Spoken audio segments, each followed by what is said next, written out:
Hey, I'm Eric, and this is Golf for a Cause. Imagine golf without any of the beautiful scenery. We're out here in Huntington Beach, California, home to the world's best blind golfer. Jake Olson also happens to be the first and only completely blind Division I football player. But today, I'm gonna take him on the golf course. Wish me luck, because I'll be blindfolded. For a lot of us, the idea of going blind seems paralyzing. How would we walk? How would we eat? How would we get around? The idea of playing a sport such as football or golf at a competitive level seems completely out of the question. Not for Jake Olson. Jake lost his left eye to cancer before the age of 1 and battled cancer in his right eye for the next 11 years before going completely blind at the age of 12. Instead of stopping him, losing his sight only pushed him further. While he was going blind, Jake met USC head coach Pete Carroll and formed a relationship which would eventually lead to Jake becoming a long snapper on the USC football team and becoming the first completely blind athlete to compete in Division I football history. After his football career was over, Jake pursued another passion, golf, and went on to win the United States Blind Golf Association National Championship. The fact that Jake had a swing that good without being able to see blew my mind. And today we were not only going to see how Jake did it, but see how I fared on the course without being able to see the ball. Man, I'm gonna suck. Before we went out on the course, I decided it might be a good idea to check out the driving range first, to learn a little bit more about Jake's approach to golf and how his girlfriend Naya helps him. Yeah, so I hold the grip and I kind of get my grip already set.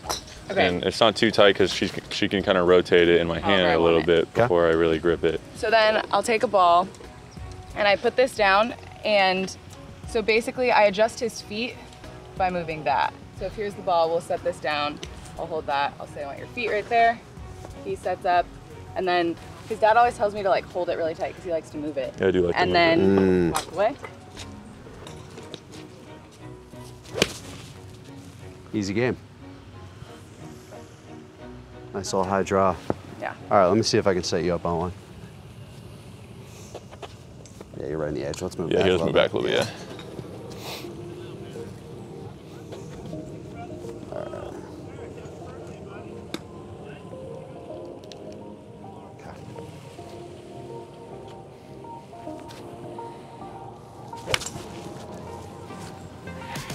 Yeah? Do you normally draw or Just a little fade your left. irons? I always kind of usually play a little bit of a draw. Do you know where that went, if you had to guess? It felt a little too left, to be honest with you, probably. I figured your senses are pretty good. Yeah, that was a little draw. After watching Jake absolutely stripe a couple on the range, it was my turn to give it a shot. Yeah, the swing's feeling good right now. Little worried when the blindfold comes on. All right, blindfold's going ready? on. No. I believe in you. Absolutely not ready. Okay. You just gotta kind of. I just hope, I mean, Taylor, you better go into a safe place. That is not a safe place. I don't like Taylor there at all. It's okay, you can't see the ball. Just have faith in your swing. I just whiffed that. There you go. You made contact. We're moving in the right direction. That went the farthest. Oh my God, is this hard?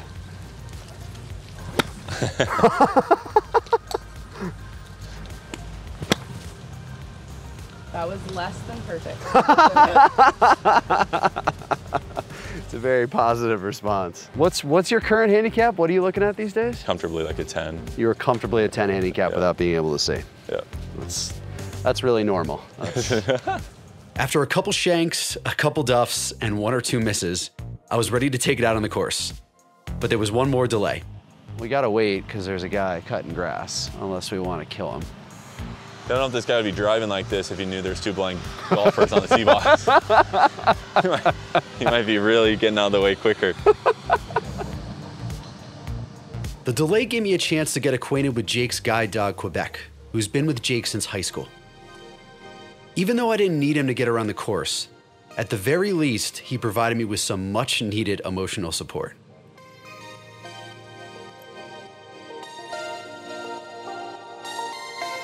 I think the hardest thing for me is that I can't waggle. Like, I'm used to moving my club. Oh, are you? Yeah. You can't, right? No, not really. That's hard. Honestly, I completely forgot people waggle until right now. Like, 200 straight's a lot better than swinging really hard and missing it or anything. Okay. Uh-oh. That's okay. Not sure that was ideal. Try again. Oh, God. You got a little closer. These are practice swings, right? Ah. Are we alive? It stayed out of the water. Okay. Yeah, it's on the left. All Okay. right. We're in play. Do you like it kind of centered on the club face? Yep. I think so. You're good.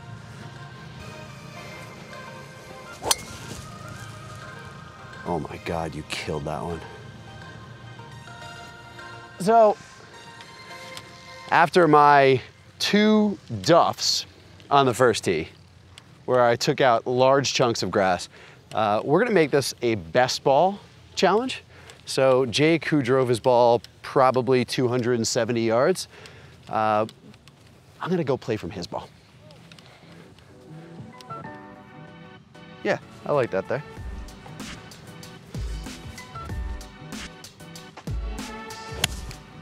Get there.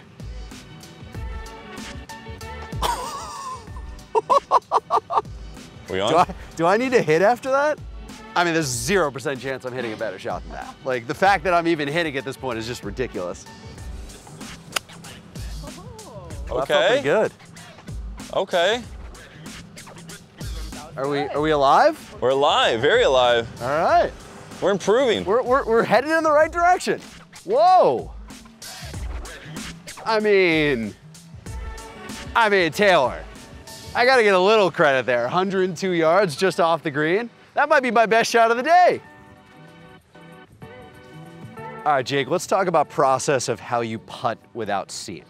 So first I'm gonna walk the putt just to get the distance and feel the undulation, so. You're gonna walk that way. To the right a little bit. There you go. So and each of my steps is about like 2 feet. Okay. My dad's is 3 feet, I don't know, I take a little less. But I can tell it's just a little uphill, you know, about like probably 15-ish feet, a little breaking left to right based on my walking there. Okay. Yeah, I like you right there. That's in.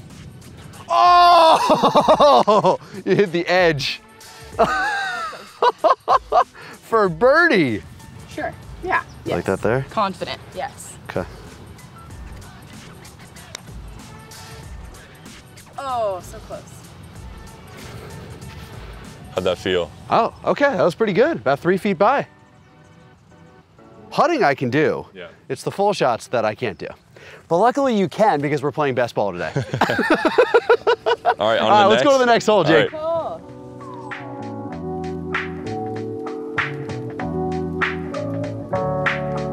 All right, the ball is right in front of your club face right there. Perfect. All right.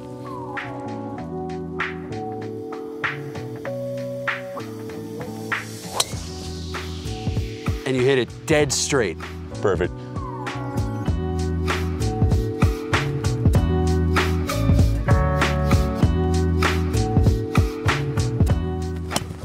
Ah! The ball went off the tee, but we can try one more time. Ah!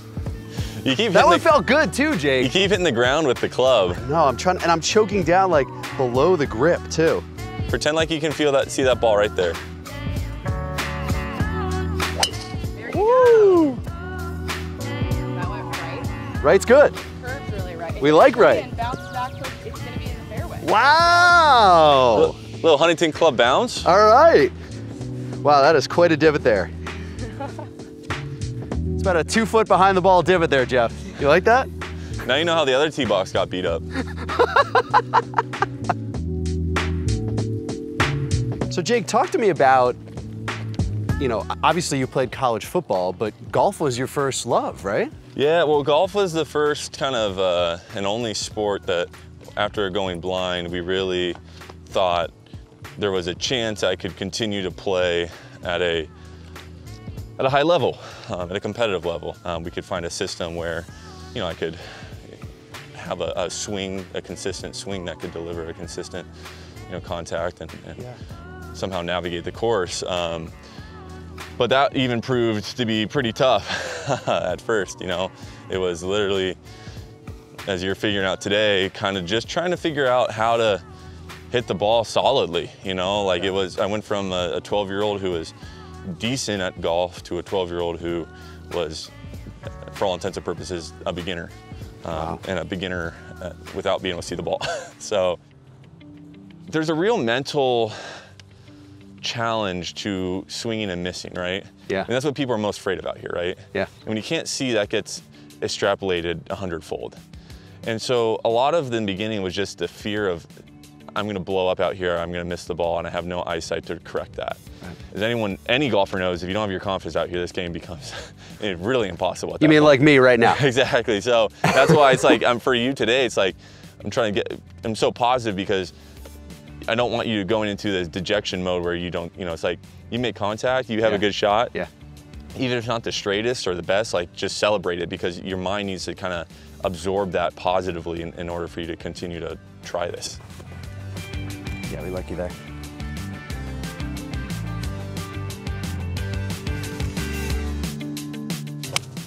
Oh yeah. Catch piece. Catch piece. Yeah, good shot there. Go. No way. Really? See, that's why it's important to celebrate all wins, You can't get dejected. It is just mind-boggling how positive Jake is. I think I've made contact twice and hit the ground 6 times, and I want to just like blow up. And I can't imagine what it was like for Jake growing up, being able to see, and then this transition to not being able to see, and yet he remains just so freaking positive. If nothing else, one lasting impression from this experience will be just staying positive, whether I hit the ball well or I hit the ball crappy, because I'm doing a lot of that today. All right, so we got a 50-footer for birdie, Jake. It is, as you know, way uphill and a bit right to left, so it is. Let's set you Quite up a bit here. right to left. All right, so I think it's, I think we're looking at a couple feet. Snap, snap. All right, I played a little too much break for you. Athlete, entrepreneur, philanthropist. Did I miss anything? You're good looking, I don't know. Well, Jake, as you know, Golf for a Cause, obviously, we're here to play golf. We're also here to talk about charity and giving back. You've done a ton in your relatively short life. Yeah, well, I think like most people, when they get involved with charity work, philanthropy work, it comes from a place where they've been impacted in their life, right? And even though I'm at a young age, I've been impacted by a lot of things, including cancer and blindness and having a disability. And so a lot of the philanthropic opportunities and movements I'm in revolve around either, finding new ways to battle cancer or helping those with the disabilities live, better, more prosperous lives. And the reason I went blind is because there wasn't enough research that could have produced another treatment that could have maybe cured my cancer. Good there? Yep. Okay. Tell you what, that felt really good. I have no idea where it went, but that felt great. I wanted to give to cancer research and kind of take it full circle and give back to the retinoblastoma community. And I found out that there was a treatment that was in its very preliminary stages when I was going blind, and it wasn't ready to be used. And if it was ready, it could have honestly saved my eyesight, but it wasn't. So here I am 10 years later, and this preliminary research of this device that could deliver chemo right to the eye is now ready to go. So they wanted to start a clinical trial in Toronto, and they needed about $100,000 to do that. And so I said, okay, through my pro day, I'm going to get you the $100,000. And we ended up raising that money, and we started that clinical trial, and it was really actually really brought me to tears. We started the trial, and the first kid they were able to treat was a 12-year-old who, you know, had one eye left, was in the same situation I was. Couldn't use any more treatment. The end result was he was gonna have to lose that eye for the rest of his life.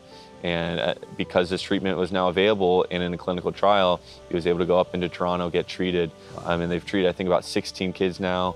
It's showing great results. And so it was just really special to kind of, again, be the catalyst in literally starting what could be the end of retinoblastoma taking these people's eyesight. So I think that's been really just cool to kind of flip the adversity that hit me on its head, saying, you know, hey, you kind of messed with the wrong blind dude here. I'm going to turn around and make you kind of pay for what you did to me by, you know, making sure that, you know, other blind people or other people battling with cancer now have a real means of doing so. Okay. Good there? Yep.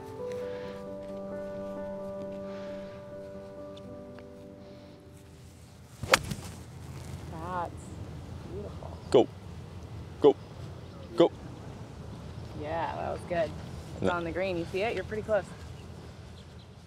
Oh, yeah. Let's go, Eric. Yeah. Oh, yeah. There we go. I got the wedges dialed in. Yeah.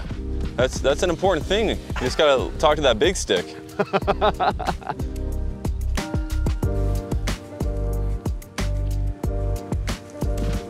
Yeah, we like that right there. Kind of using the bounce, squared up. Yep. Yeah, that's good there. Oh, Jake, that is really good. Jake, you're 4 feet to Awesome. spin. All right, next hole. As Jake and I finished up our scramble, I was humbled by the experience. Golfing blindfolded was obviously a huge challenge. But what amazed me the most about Jake had nothing to do with his golf swing. It was his confidence. One of the first things I noticed when I put on the blindfold was how vulnerable I felt. All right, we're going for it. Every step that I took was accompanied with anxiety about not knowing where I was putting my feet. Instead of being timid, Jake was fearless. When walking around the course, sometimes he reached out for guidance from Naya or me, but a lot of the time he was just walking around by himself, with complete faith that his partner wouldn't let him make a misstep. This is like doing a trust fall every single time you take a step. When you finish this video, get up and try taking just 2 steps with your eyes closed. Even in the safety of your own home, you'll immediately feel the anxiety of not knowing where you are. Jake's resilience, positivity, and willingness to help others is something we can all aspire to, both on and off the golf course. Get there. Oh. That was Good awesome, playing with you, dude. man. Congrats, buddy. You're the best. You want me to get it too? I got it for you.